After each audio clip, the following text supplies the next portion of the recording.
Hello बच्चों, कैसे हैं आप? उम्मीद करती हूँ आप बढ़िया और एकदम मज़े में होंगे। तो आइए एक अच्छी सी कहानी का आनंद लिया जाए। हमारी कहानी का शीर्षक है पक्षी की चाह, यानी कि पंछी की चाह। पंछी कह लीजिए, पक्षी कह लीजिए, एक ही बात है। तो बच्चों, प्रस्तुत कहानी में पक्षी बेचने वाले के चंगुल से मुक्ति दिलाने के लिए पंडित रामविलास ने तोता खरीद लिया।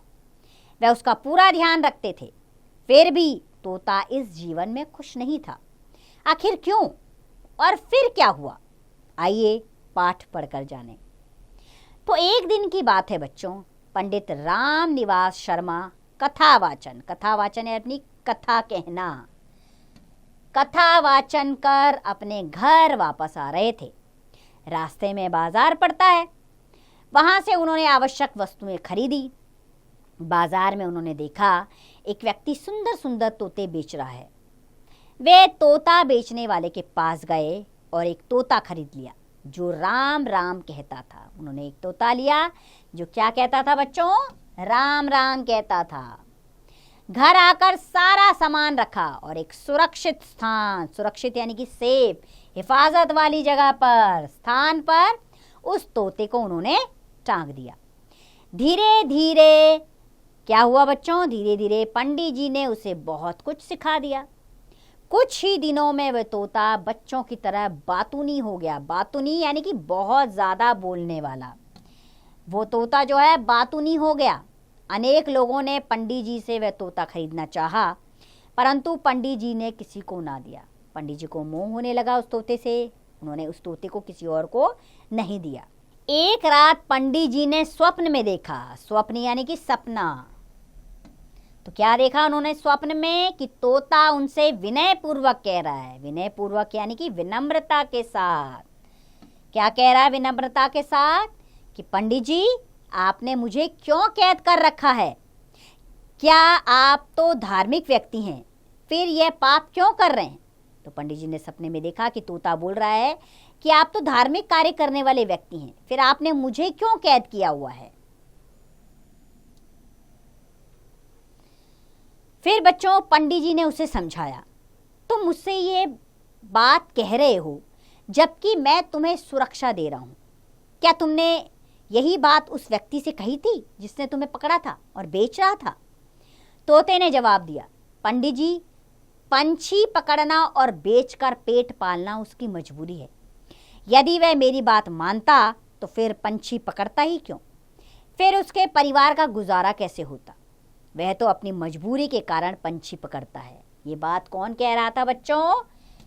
पक्षी कह रहा था कि वो अपनी मजबूरी के कारण पंछी को पकड़ता है। अगर वो पंछी नहीं पकड़ता तो अपने परिवार का गुजारा कैसे करता?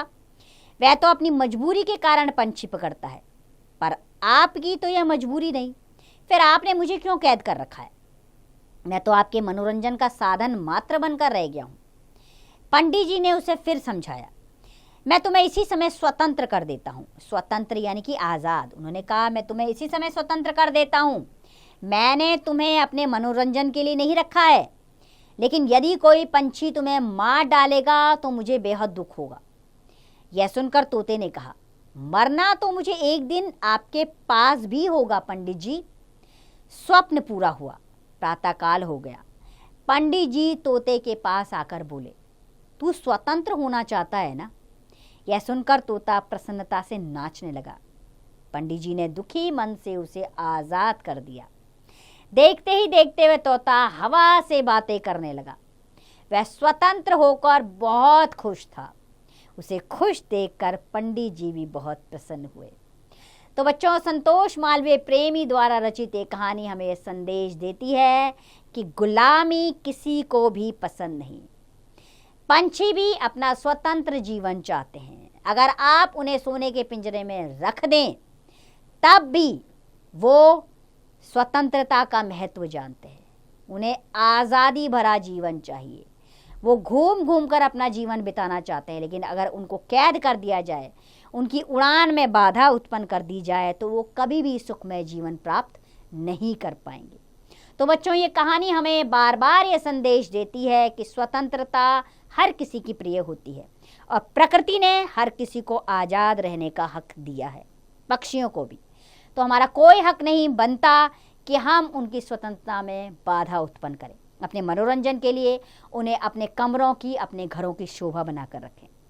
उन्हें जीने दीजिए, आज़ादी का जीवन जीने दीजिए। हमारे आसपास बहुत सारे पक्षी हैं, उनको देखकर हम खुश रह सकते हैं, तो उन्हें बंधन में बांधना हमारी आवश्यकता कभी नहीं होनी चाहिए।